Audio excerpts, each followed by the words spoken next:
खुलुमबाय।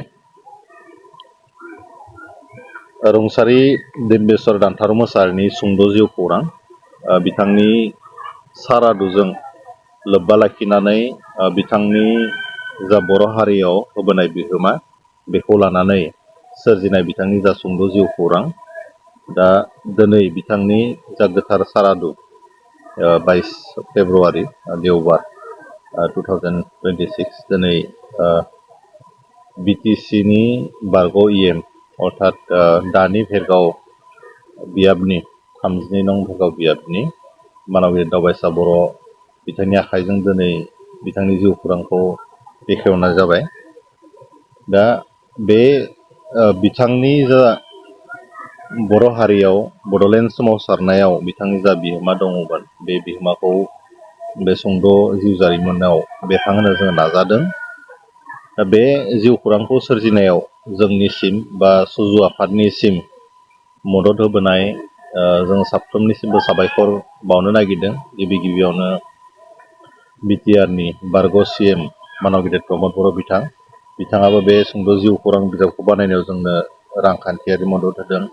लोगोसे आसाम आयेन आफादनि मानव गेदेर बुंथिगिरि सार बिस्वजित दैमारि बिथाङाबो बे बिजाबखौ सुजुनानै दिहुननायाव जोंनो रांखान्थियारि मदद होदों। लोगोसे बिटिसिनि दानि इएम मानव गेदेर गणेश कछारी बिथाङाबो बे बिजाबखौ सुजुनानै दिहुननायाव जोंनो जोबोद मदद खालामदों। लोगोसेयैनो खैराबारि समस्तिनि एमसिएलए अर्थात बिटिसिनि इएम मानव गेदेर लोमसाव दैमारि बिथाङाबो नैबे सुंद' जिउ खौरां बिजाबखौ बानायनायाव जोंनो रांखान्थियारि आरो माखासे सुबुरुन होदों। दा जों बयनिसिमबो खनसेयावनो दिनै साबायखर होदों।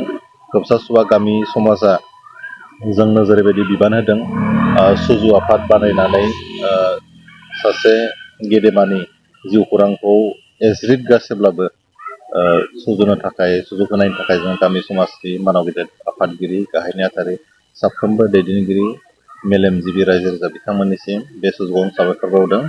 सुजु आफादाव जोंनि सुजुगिरि हिसाबै जाय बिथांमोना दं आं एसे बुंथिनानै होनो नागिरदों। सास्तिराम बर' बोसोनगिरि हिसाबै बिथाङा दङ। लोगोसे साखुराम बसुमतारी लोगोसे बोसोनगिरि हिसाबै राजेन्द्र दैमारि बोसोनगिरि बिथाङाबो दङ। दा बे समाव जोंनि गामि समाजनि मानव गेदेर गाहाय नेहाथारि सुभास बर' बिथाङाबो जोंजों दङ। जोंनि सासे सुजुगिरि अभिराम दैमारि बिथाङाबो जोंजों दङ। लोगोसे सुजुगिरि हिसाबै एन्टनि बर' बिथाङाबो जोंजों दङ। सुजुगिरि हिसाबै जोंहा दङमोन उजित बर', सनेल बर', एन्टनि बर', अभिराम दैमारि आरो मासिगिरि हिसाबै फुलेन बर'। दा बिथांमोनखौ लानानै जि सुजु आफाद बेखौ दानानै होनाय जादोंमोन। दिनैनि जा जारिमिनारि सान, दिनैनि जा मेहेरगोनां हाबाफारि मेहेरगोनां सान, बेवहाय जोंखौ मदद होनाय साफ्रोमबो मेलेमजिबि, साफ्रोमबो गुनि गियानि बेक्ति, साफ्रोमबो रायजो राजा बिथांमोननो साबायखर होदों। सासे संग्रामि भलेन्टियार फर्सनि मैखोम दैदेनगिरि दानथारु अर्थात डिम्बेश्वर मोसाहारि बिथांनि जा सुंद' जिउ जारिमिन जोंखौ बिथांनि जा सोमावसारनायजों लोब्बा थानाय जिउ खौरां बेखौ दिहुननो सुजुग होनायनि थाखाय थेंक इउ।